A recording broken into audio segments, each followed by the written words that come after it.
বেগম খালেদা জিয়ার আশু রোগ মুক্তি কামনা করে দোয়া ও প্রার্থনা করা হয় এবং জাতির কাছে তার জন্য দোয়া ও প্রার্থনার আহ্বান জানানো হয়।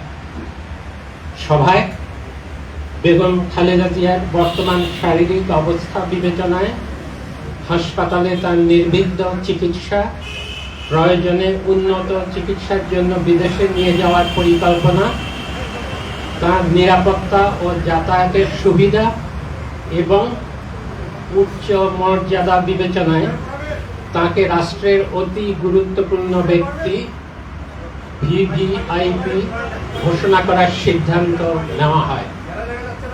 এই সিদ্ধান্ত অবিলম্বে কার্যকরের জন্য সংশ্লিষ্ট সকল সংস্থাকে নির্দেশনা প্রদান করা হয়। এ বিষয়ে বেগম খালেদা জিয়ার পরিবার ও দল অবগত রয়েছে। ধন্যবাদ।